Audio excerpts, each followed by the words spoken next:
Welcome back to my channel एक नई video में। एंड फाइनली हमारे बोर्ड एग्जाम खत्म हो चुके हैं।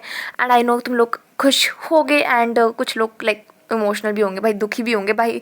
11th आने वाली है, ठीक है। एंड हम सबको पता है कि हमें स्ट्रीम भी सेलेक्ट करनी है, हमें आगे के प्लान भी नहीं पता। बट बिफोर दैट मैं आज का वीडियो का पर्पस बता देती हूँ भाई, मैं क्यों बना रही हूँ, ठीक है।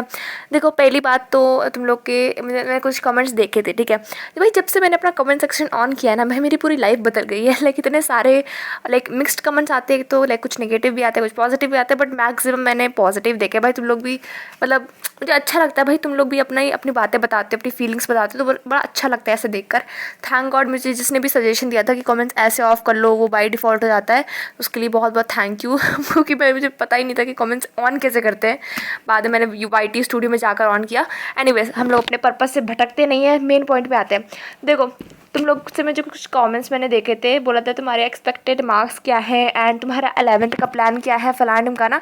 बहुत सारे लोगों ने पूछा था कि लाइक 11th का क्या प्लान है, आगे का क्या प्लान है।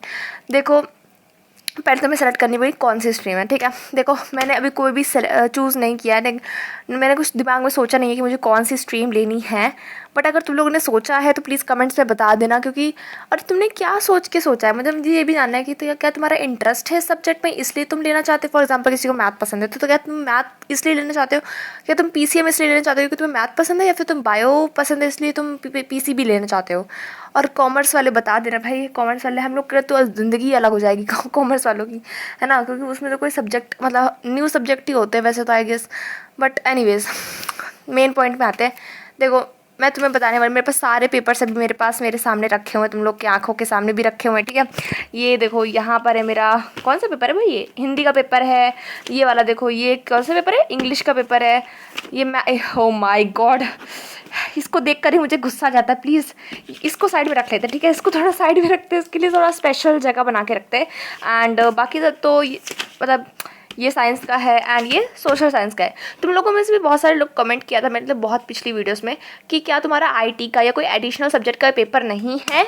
So let me tell you, नहीं है, ओके। सिर्फ 5 सब्जेक्ट थे मेरे लेके स्कूल में, एंड हम लोग को सिर्फ 5 सब्जेक्ट के एग्जाम ही देने थे, तो फाइनली वो ओवर हो चुके हैं, ठीक है।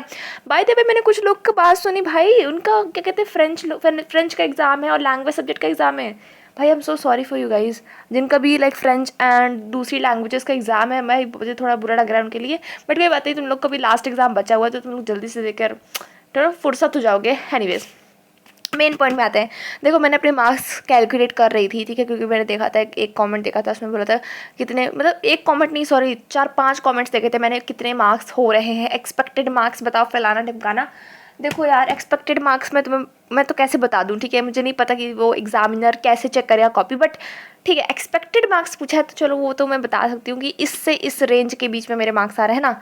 तो देखो, मैंने कैलकुलेट किया था। देखो, मैथ भाई, मैं मैथ सीरियसली बता रही हूँ, मैंने मैथ में सारे के सारे मार्क्स मैथ में खो दिए हैं, ठीक है। मैं सीरियसली बता रही हूँ। ऑल तो मैं सब में एक्सपेक्ट कर रही हूँ कि 90+ आ जाए, बट इसमें मैं बहुत गंदा वाला डाउनफॉल, मैं तो इसमें सच बताऊँ तो पासिंग मार्क्स के थोड़े ज़्यादा एक्सपेक्ट कर रही हूँ। अब तुम समझ सकते हो, पासिंग मार्क्स से थोड़े ज़्यादा। मैं बिल्कुल ऑनेस्ट बताती हूँ, मेरे कोई फेंकने का मुझे कोई इरादा नहीं रहता, ठीक है। मैं सिर्फ ऑनेस्टली बताती हूँ। बहुत ही गंदा एग्जाम गया था मेरा, बहुत। मैंने बताया तो एक क्वेश्चन मैंने फुली अटेम्प्ट नहीं किया था इसमें, एंड सारे क्वेश्चंस मैंने आधे छोड़ के आई थी। मैंने सबसे ईजिएस्ट क्वेश्चन छोड़ दिया था, वो है ये वाला। आई नो तुम लोगों में से बहुत लोग मुझे ट्रोल करेंगे इस चीज़ के लिए, बट सीरियसली बता रही हूँ, मैंने ये गलत करके आई हूँ। ये उस टाइम पर मैं इतनी ज़्यादा पैनिक कर गई थी, क्योंकि मैं, तुम लोग जानते हो, अगर तुम्हें नहीं पता, कि मैंने सेक्शन लास्ट से स्टार्ट किया था, एंड जब मैं यहाँ तक आई MCQs में, तो मैं अपना पूरा मोटिवेशन खो चुकी थी, एंड मैंने मोटिवेशन खोने के चक्कर में MCQs गलत कर दिए, सबसे आसान वाले। तो देखो, मेरे जो परसेंटेज आ रहे हैं वो आ रहे हैं 80% से तो मेरे प्लस आ रहे हैं, एंड 90% से मेरे कम आ रहे हैं, ठीक है। इस रेंज में ही मेरे आएंगे, ठीक है। ये मैंने अच्छी तरह समझ लिया, कैलकुलेट कर लिया है कि मेरे 90% से तो ऊपर नहीं आने वाले, ठीक है। अब भाई बहुत अच्छी चेकिंग हुई, एग्जामिनर मैथ का पेपर अगर बहुत गंदा लाइक बहुत अच्छा चेक करता है, तो फिर 90+ क्या पता थोड़े बहुत 1-2% आ सकते हैं, 91-92। बट अगर नहीं हुई चेकिंग, वैसी स्ट्रिक्ट चेकिंग हुई, तो आई एम एक्सपेक्टिंग कि मेरे 80% से ऊपर है, 90% से कम आएंगे। आई होप अब तुम लोग के डाउट खत्म हो गए होंगे, ठीक है। देखो मेरे को कंटेंट की बहुत कमी चल रही है ठीक है इस समय, बिकॉज फाइनली हमारी जो रिव्यू सीरीज़ है वो ओवर हो चुकी है एंड मुझे नहीं पता भाई मैं क्या कंटेंट बनाने वाली हूँ, बिकॉज तुम लोग जानते हो मेरा चैनल है स्टडी से रिलेटेड एंड जब तक मेरे पास अच्छा फ़ोन नहीं आएगा तब तक भाई मैं कैसे व्लॉग्स बनाऊंगी, कैसे क्या करूँगी ये मुझे भी नहीं पता। एंड फाइनली हमारा 10th का लाइक खत्म हो चुकी है 10th class and 11th class आने में भी टाइम है। ओ माई गॉड, तुम लोगों से मैं एक बेहतरीन बात शेयर करना ही भूल गई। लो भाई तुम लोगों ने देखा क्या चल रहा है, आई होप कि तुम लोगों ने देखा, नहीं देखा तो मैं बता देती हूँ। भाई लोग बोल रहे हैं कि 20 अप्रैल से पहले पहले हमारा रिजल्ट आ जाएगा। मतलब मुझे नहीं समझ आ रहा सीबीएसई हमारे साथ ऐसा क्यों कर रहा है, मतलब हमारे ही बैच से क्या दुश्मनी थी, मुझे सीरियसली नहीं समझ आ रहा दोस्तों। हमारे ही बैच से क्यों यार, मतलब हम लोगों ने इनका क्या बिगाड़ा मुझे नहीं समझ आ रहा। अब तो मुझे लग रहा है क्या पता हम एक क्लास छोटे से आ जाते या फिर एक क्लास बड़े से आ जाते वो ज़्यादा बेटर रहता। भाई हम ही क्यों यार, हम ही क्यों, हमारे साथ ही ऐसा अन्याय क्यों हो रहा है भाई। ठीक है भाई, बहुत ही इस समय तो समझ नहीं आ रहा मैं क्या बोलूँ क्या करूँ, बट भाई ये सुनकर मेरे तो हार्ट अटैक आ गया था भाई मुझे कि 20 अप्रैल से हमारे पास एक महीने से थोड़ा ज़्यादा टाइम है, बस हो गया एक महीना कुल मिलाकर। अगर मैं ऐसा राउंड ऑफ करके बताऊँ तो सिर्फ एक महीना कुल मिलाकर है। अब तुम, क्योंकि सेकंड बोर्ड होने वाला है तो सीबीएसई ने बोला है कि भाई वो 20 अप्रैल को जल्दी रिजल्ट रिलीज़ कर देगा। एंड मैंने किसी यूट्यूबर का ही देखा था भाई द वे कि 20 अप्रैल के पहले पहले ही आ जाएगा रिजल्ट।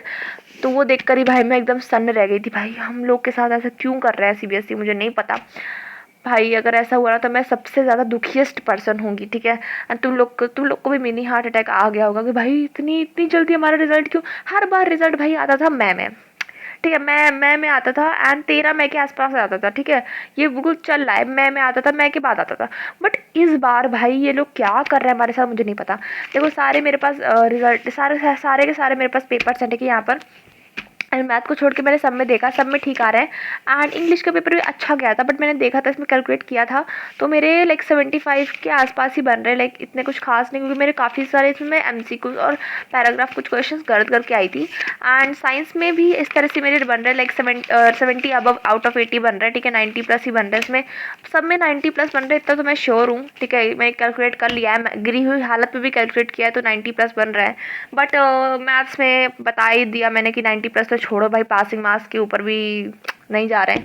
तो भाई इतना ही बताना था मुझे। एंड और मुझे थोड़ा कुछ और बातें भी शेयर करी थी कि क्या कहते हैं टीचर्स में बताना था भाई। फेयरवेल तुम लोगों ने देखा होगा कि पीडब्ल्यू का क्या फेयरवेल चला था एंड नेक्स्ट टॉपर्स का क्या चल रहा था। मुझे तुम लोगों से एक बात पूछनी है कि तुम लोग किसको क्या लेने वाले हो, लाइक तुम क्या द्रोड़ा जेई या फिर द्रोड़ा नीट में इन्वॉल्व होने वाले हो कि नहीं होने वाले, या फिर पीडब्ल्यू में जाने वाले हो। भाई मुझे तो बहुत कन्फ्यूज़न है फिलहाल, तो मैं स्ट्रीम ही नहीं सेलेक्ट कर पा रही, तो मुझे समझ नहीं आ रहा। तुम लोगों में से बहुत लोगों ने डिसाइड कर लिया, आई नो कि तुम लोग को क्या करना है, लाइक नीट करना है या फिर तुम लोग को जेई करना है। मुझे पता है कि डिसाइड कर लिया, तो अगर कर लिया तो प्लीज़ बता देना कि तुम किस में इन्वॉल्व होने वाले हो, थोड़ा सा मुझे भी आइडिया लग जाए। एंड मेरा 11th का भी अगर तुम मुझे प्लान पूछोगे ना तो मेरा कुछ भी प्लान क्लियर नहीं है। ठीक है, एंड मैं अभी खुद डिस्कशन करूँगी अपने पेरेंट्स से, ठीक है, अपने सिस्टर्स अपने सीनियर से कि क्या मेरे लिए सही होगा। Because I think I am not gonna go for PCM, मैं पीसीएम नहीं लेने वाली हूँ, पहले बता देती हूँ। एंड मेरी बहुत सारी फ्रेंड्स बोल रही हैं कि भाई हम भी पीसीएम नहीं लेने वाले हैं। एंड मुझे फ्रेंड से मतलब नहीं है, मैं अपना बता रही हूँ, मुझे शुरू से मेरा डिसाइड था कि मुझे मैथ शुरू से नहीं पसंद थी। ठीक है, एंड इसलिए मैंने डिसाइड कर रखा था पीसीएम तो नहीं लेना है। बट आई एम कन्फ्यूज्ड कि मैं जो लाइक आर्ट्स लेनी चाहिए या फिर मुझे लाइक कॉमर्स लेनी चाहिए या फिर मुझे पीसीबी लेनी चाहिए। ठीक है, बट आर्ट्स भी मैं नहीं लेने वाली हूँ। ठीक है, उसमें मुझे इतना इंटरेस्ट नहीं है, लाइक सोशल स्टडीज़ या फिर ऐसा। एंड मैंने देखा कि आर्ट्स भी हार्ड होती है यार, उसमें इतना इजी नहीं होता। बट मैं कंफ्यूज कि मेरा इंटरेस्ट पीसीबी में है और कॉमर्स में मुझे लेना है, बट इन दोनों में कंफ्यूज हूँ। तो मुझे नहीं पता मेरे लिए क्या सही है क्या गलत है, तुम लोग को सजेशन दोगे तो पता लगेगा। एंड तुम लोग इतने स्वीट लोग हो यार, तुम लोग क्या कमेंट्स लिखते हो भाई, मेरे मज़ा आ जाता है। एंड एक लोग ने लिखा था, लाइक मैंने पिछली वीडियो में एक वीडियो डाली थी मैंने एसएसटी के ऊपर, एक सोशल साइंस के ऊपर मैंने एक वीडियो डाली थी। एंड उसमें भाई एक कमेंट आता है कि उसमें किसी ने लिख रखा था कि दीदी मुझे लगा कि आपके हाथ में कुछ लग गई है। एंड मैंने उसमें होली का कलर लगा रखा है, मैंने ऐसे थंबनेल बनाया था, तो ऐसे लग रहा है कि उसमें मैंने कुछ लगा रखा है। भाई ये ना मेहंदी का कलर है, जस्ट इन केस वापस बता देती हूँ ताकि तुम लोगों में से कोई लाइक मिसअंडरस्टैंड ना कर लो कि क्या लगा है। कुछ लगा नहीं, चोट नहीं लगी थी भाई मुझे, ये बस कलर लगा था मेहंदी का। ठीक है, सॉरी उस दिन होली का कलर लगा था मेरे हाथ में एंड मैंने ऐसे ही थंबनेल बना के डाल दिया था। एंड तुम लोगों में से बहुत सारे लोगों ने कंफ्यूज हो गए उस चीज़ में, तो ऐसे मत सोचा करो गाइस, कुछ लगा नहीं था, मैं बस ऐसे ही डाल दिया था। होली का कलर तो छूट ही नहीं रहा था, वो क्या करती मैं। एनीवेज भाई ये था आज के लिए डिस्कशन भाई। ठीक है, एंड अब मुझे नहीं पता मैं आगे कंटेंट क्या बनाऊँगी। तुम लोग मुझसे एक्सपेक्टेड मार्क्स पूछ रहे थे, मैंने बता दिया, और मुझे बाकी नहीं पता, ठीक है। एंड अब तुम मुझे थोड़ा सा आइडिया दोगे तो मैं बताऊँगी कि मैं आगे क्या कंटेंट बनाऊँ, ठीक है, क्योंकि मैं ऐसे ही लेकर तो बनाती नहीं रहूँगी कि ऐसे पेपर आगे ले लिया और बस बोलती गई, बिकॉज आई लाइक मुझे भी अब कंटेंट क्रिएशन में इन्वॉल्व होना है, राइट। एंड मुझे स्टडी ब्लॉग्स, मेरा मेन पर्पस था कि मैं स्टडी ब्लॉग्स बनाऊँ, बट अनफॉर्चुनेटली मेरे पास अच्छा फ़ोन नहीं है अभी। जब अच्छा फ़ोन आएगा तो डेफिनेटली मैं कंटिन्यू करूँगी, ठीक है। तो लेट्स वेट, अभी आगे तुम क्या डिसाइड करेंगे क्या करने वाले, बाकी आगे देखते हैं क्या होने वाला है, ठीक है गाइस। तो तुम लोग भी जाओ आराम करो, एंड आई थिंक तुम लोग चिल हो गए एकदम, वीडियो देख रहे होगे, राइट। कोई फ्रैंक हो गया, मतलब फ्रैंकली बातें करती हूँ, तुम लोग जानते हो मुझे, मैं बिल्कुल कोई फिल्टर नहीं, कुछ नहीं, मेरा जो मन में आता है बोल देती हूँ, मैं कोई स्क्रिप्ट लेकर बैठती नहीं हूँ, है ना। तो तुम लोग भी इंजॉय करते होगे लाइक मेरी बातें, ठीक है, तभी तुम लोग देखते हो मेरी videos. And I don't know इसमें कितने व्यूज़ आएंगे, क्या आएंगे, मुझे इससे मतलब ही नहीं है, मैं व्यूज़ के लिए बिल्कुल नहीं बनाती। मैंने हमेशा बताती हूँ कि मैं अपने अंदर की जो मेरे अंदर जो फ्रस्ट्रेशन रहती है उसे निकालने के लिए, क्योंकि जब तक मैं जैसे एक तुम लोग चैप्टर पढ़ा होगा कि मैं क्यों लिखता हूँ, है ना। तो इसमें एक अंदरूनी बताया गया था ना कि एक आंतरिक मजबूरी होती है, वैसे ही मेरे एक अंदर से ना एक वो होती है, उलझन होती है कि मैं बोलूँ, ठीक है, किसी को बताऊँ अपनी बातें। अब मेरे पास कोई है नहीं बताने वाला, ठीक है। मेरी मम्मी बिजी रहती, घर में सब बिजी रहते हैं, तो मैं उसमें किसे बताऊँ, मैं कैमरे के आगे बक बोल देती हूँ, ठीक है। अब मुझे अच्छा भी बहुत लगता है जब तुम लोग के कमेंट्स आते हैं, भाई इतना ज़्यादा अच्छा लगता है, मैं क्या बताऊँ। तो तुम लोग कमेंट्स ज़रूर कर दिया करो, चाहे लाइक करो ना करो, उससे मुझे मतलब नहीं है, बट तुम लोग फिर भी लाइक करते हो तो इतने अच्छे हो तुम लोग। एंड मैंने कभी बोलती नहीं हूँ कि लाइक करो कमेंट करो, बट स्टिल तुम लोग करते हो, सब्सक्राइब भी करते हो, उसके लिए बहुत बहुत थैंक यू। मैं कभी किसी को फोर्स नहीं करती कि लाइक करो कमेंट करो, बिकॉज मुझे पसंद नहीं है, ठीक है, ये सब करना। मतलब किसी को मन करेगा तो ऑलरेडी कर देगा, तुम लोग करते भी हो। तो thank you so much guys, and इसी तरह सपोर्ट करते रहो मेरे को, and thank you so so so so much, ठीक है। मिलते एक नई वीडियो में, तब तक के लिए bye bye bye bye bye. और कुछ कंटेंट क्रिएशन कुछ टिप्स दे दो यार कि मैं किस चीज़ के ऊपर वीडियो बनाऊँ। बाय, ठीक है, बाय बाय बाय।